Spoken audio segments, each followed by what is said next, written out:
bem, são 8 horas e 38 minutos, estamos mais uma vez aqui na Play Total FM recebendo a presença do Dr. Igor Pressinotti para conversar com a gente, falar sobre saúde, sempre um tema diferente e tudo mais. Eu começo com a seguinte pergunta. Primeiro, bom dia, boa semana. Dormiu bem, doutor Igor? Bom dia, dormi bem, graças a Deus.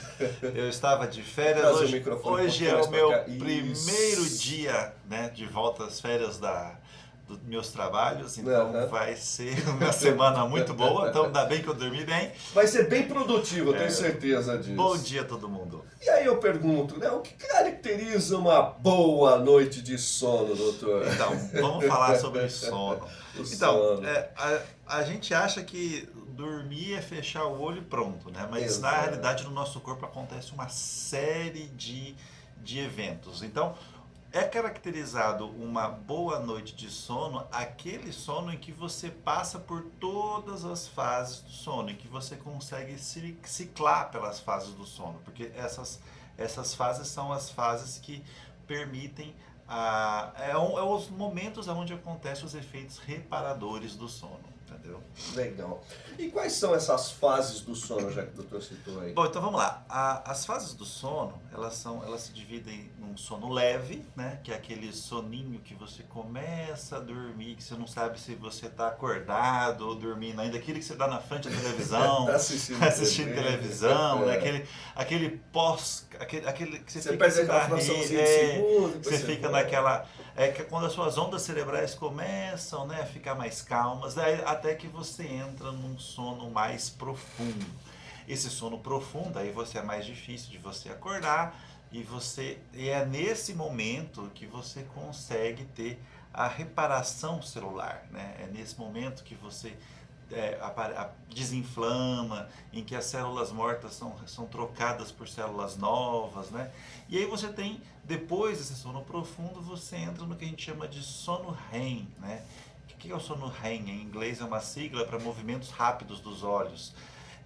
Você está dormindo, você percebe quem está no sono REM, quando você olha para a pessoa com o olho fechado, você está vendo como se a bolinha do olho tivesse mexendo ali.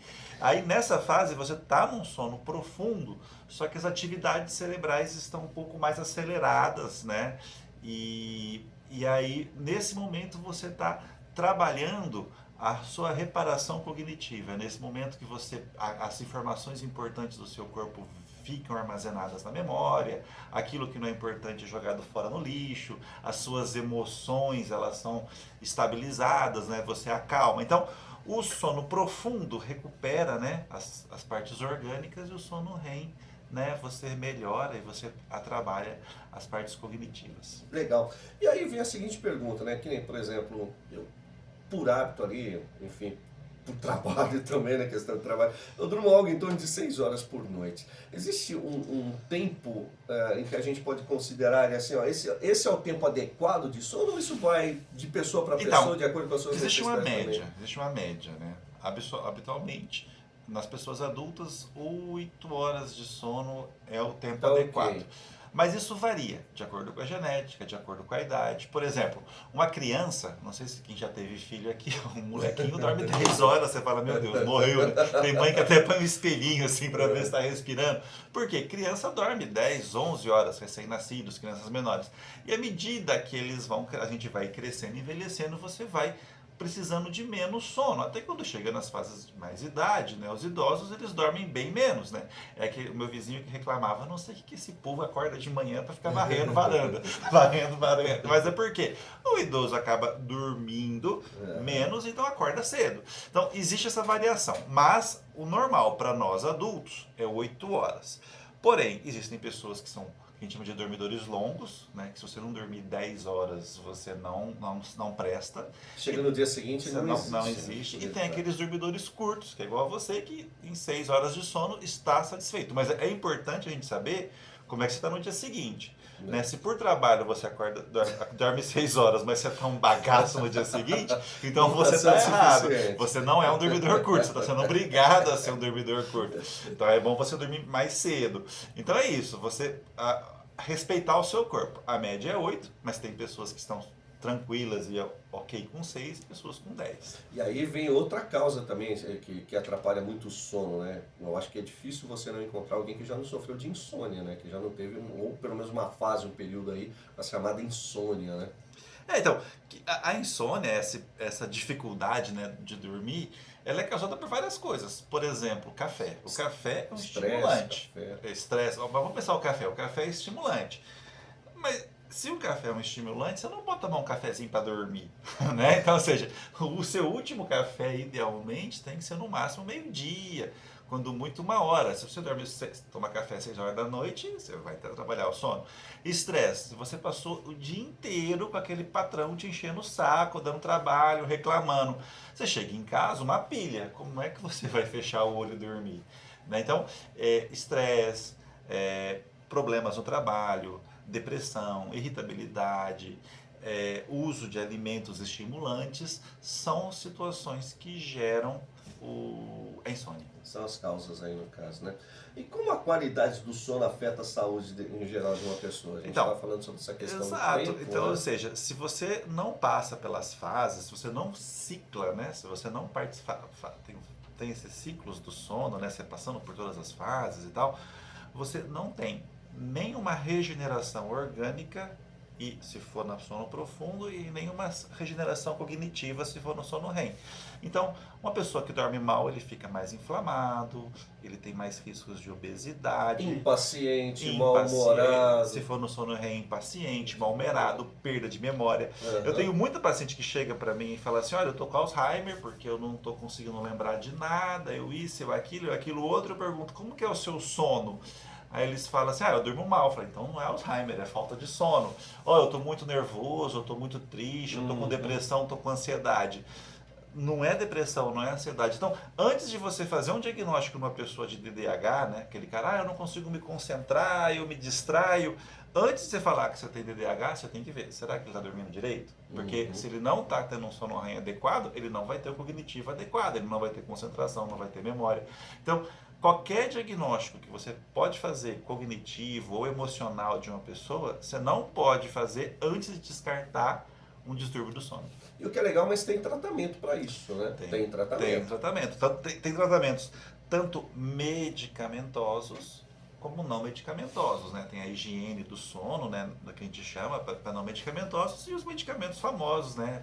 Os tarja preta, hormônios e tal. Tá, e aí você falou sobre higiene do sono, me chamou a atenção. O que vem a ser essa higiene Então, do sono? higiene do sono é você manter uma série de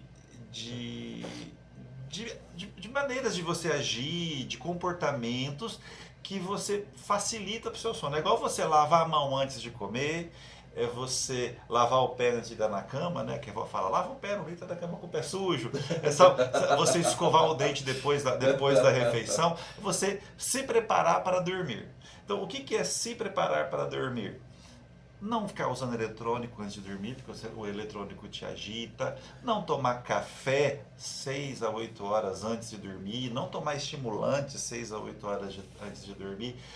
O álcool também ou não? O álcool, ele não é um bom... Ele atrapalha o sono. Apesar dele, às vezes, ele induzir, ele é ruim para o ciclo. Ele não deixa você ciclar de forma adequada. Mas então, ou seja, você evitar... você evitar agitações naquelas 2 horas antes de dormir, coloca uma música mais lenta. Você vai assistir um filme um filme agitado antes de dormir, um filme de terror, você não vai dormir, você vai estar lá com adrenalina. Então, criar condições, já ir diminuindo a luz, né? Não ficar com a luz muito acesa, parar com o café, diminuir estimulantes, começar a fazer atividades menos... Não tentar, quem gosta de meditar, fazer atitudes que preparem o seu corpo para o sono. Isso é a higiene do sono. Tá, tudo bem, mas aí as pessoas fazem isso, mas tem alguns que necessitam de medicamento chamado tarja preta. E aí Os tarja preta, né? Assim, as medicações, os tarja pretas, né, eles são os remédios que a gente chama de hipnóticos, eles são os indutores do sono, os hipnóticos mais famosos são os benzodiazepínicos. É o famoso Rivotril, né, o diazepam. Então, o que são esses remédios? São remédios que eles eles diminuem a atividade cerebral induzindo o sono. Então, você, ao tomar, né, o Rivotril, ao tomar o diazepam, você tem uma diminuição da atividade cerebral e um sono. Qual que é o problema desses remédios? Eles são muito bons, eles vão fazer você dormir. Mas como eles diminuem de forma artificial a atividade cerebral, aquela fase da atividade do sono que tem atividade cerebral agitada, que é o sono REM, ele não é tão ativado, ele não é tão boa, você não tem um bom sono REM. Por isso que você tem pessoas que tomam benzodiazepínicos e tem problemas de falta de memória, porque você não tem um bom sono REM. Então, esse é o problema. Você dorme bem, você descansa, você tem a sua melhora Na verdade, do você corpo. apaga, né? Só que você não tem aquela... Tanto que tem gente que fala assim, olha, desde que eu tomo meu tarja preta, eu não sonho mais. Porque o sonho está nessa fase dos movimentos rápidos dos olhos. Então esse é o problema. Ele é bom quando você precisa, só que ele tem seus malefícios, né? Que é essa dificuldade, essa perda cognitiva com o tempo, dificuldade de memória e também um risco muito grande de viciar, tá? Porque a gente não consegue mais dormir sem ele. E aí surgiu em meio a estudo também o Zolpidem, né? O Zolpidem é uma febre, né? O Zolpidem é uma febre. Ele foi inventado justamente para tentar tirar as pessoas do Rivotril e do diazepam, porque estava todo mundo tão viciado no benzodiazepínico. Olha, tem um remédio que pode tirar você do vício. Qual que é a diferença do Zolpidem pro benzodiazepínicos, né? O Zolpidem, ele não fica a noite inteira te derrubando. Ele só induz o seu sono, ele faz você dormir. E aí, a partir do momento que você dormiu, ele não funciona mais. Ele já não fica. Se você acordar de noite, acordou. Então, o Zolpidem, ele é um bom indutor do sono, daquele soninho gostoso. Só que, da mesma maneira que com o tempo a gente descobriu que ele também gera dependência e também com o tempo exige doses maiores. Então, o legal do Zolpidem é você usar até parar de precisar do benzodiazepínico e depois sair dele também. Porque se você fica muito tempo com o Zolpidem, você passa a ter os malefícios. Acho que foi isso que aconteceu comigo, exatamente. Você passa a ter os malefícios do Zolpidem. Então o Zolpidem, ele é bom como um intermediário. Tirou o benzodiazepínico, agora com o Zolpidem você vai fazendo a sua higiene do sono. Cessou os efeitos, pare. Para de usar. Você não tem mais dependência, aí você para de usar, vai reduzindo a dose até que você não precisa mais. E como funciona a melatonina, doutor? Olha, a melatonina, ela é um hormônio natural, tá? Ela é utilizada no nosso corpo humano para os nossos ciclos circadianos. O que é isso? Aquela hora que o hábito do corpo de todo dia, tal hora ter sono, de manhã acordar. Então isso é natural do nosso corpo, à noite você ter sono. Por quê? Porque as doses dessa melatonina, elas aumentam e diminuem de acordo com o horário. Então, à medida que vai diminuindo a luz, a melatonina vai aumentando no nosso corpo, você vai tendo sono. A melatonina diminui, à medida que vai clareando, você vai acordando. Então, por isso que, por exemplo, quando você tem aquele hábito da siesta, né, que todo dia... Eu amo isso. O que é isso? É porque quando você não tem a siesta, você tem só um pico de melatonina no fim do dia. Então você induz o sono no fim do dia. Quando você tem o hábito da siesta, você aprende o seu corpo a ter 2 picos de melatonina, depois do almoço e depois da janta. Então você tem 2 momentos de sono por conta disso. Com o tempo, quando você para de fazer siesta, você para de ter esse ciclo da tarde, você não vai mais ter sono, mas demora até isso acostumar. Então eles descobriram isso, transformaram num remédio. Então, o que é a melatonina? É na hora que você toma, você aumenta essa quantidade, você induz o seu corpo a pensar que está na hora de dormir, e aí você dorme. Então é uma maneira mais natural de você conseguir o sono. Então, para pessoas que não têm uma insônia grave, né, problemas graves, mas também não adianta você tomar café, ficar bravo, tomar melatonina, você tem que fazer a higiene do sono. Então, para pessoas que não têm distúrbios graves do sono, a melatonina é uma saída muito legal. O Cleidmar aqui está falando a respeito dos pesadelos durante o sono. Bom dia para você, Cleidmar, não está fácil para ninguém, né? E aqui a Sônia está dizendo o seguinte, que ela dorme fracionado. O que ela diz aqui, ó? Acorda de 2 em 2 horas, acorda cansada, não consegue dormir mais, acorda muito cedo, realmente. Né? Isso daí também tem muita relação com o ronco. Porque se você dorme fracionado, você não consegue ciclar, e aí você acorda mal. Quem ronca geralmente tem a apneia do sono, e aí você acorda, né, com falta de ar, você nem percebe que você acordou, a esposa percebe, né, que você acordou, mas você nem lembra que você acordou, e aí você acaba não conseguindo ciclar, e aí você tem problemas de sono. Então quem tem esses despertares noturnos, roncos, vale a pena procurar um especialista para poder avaliar, fazer uma polissonografia, para às vezes tem que tratar isso daí. Vou convidar o pessoal para acompanhar mais uma vez no YouTube aí esse bate-papo que a gente teve aqui hoje sobre o sono. Estamos aí, Dr. Igor Precinotti, tem um canal no YouTube, dá o like, compartilha, estamos no Facebook, estamos no Instagram, e além dessas entrevistas aqui semanais, a gente tem mais conteúdo lá para vocês. Então, acompanha a gente, muito obrigado e boa semana com bons sonhos. Bom sono! 8h53 agora.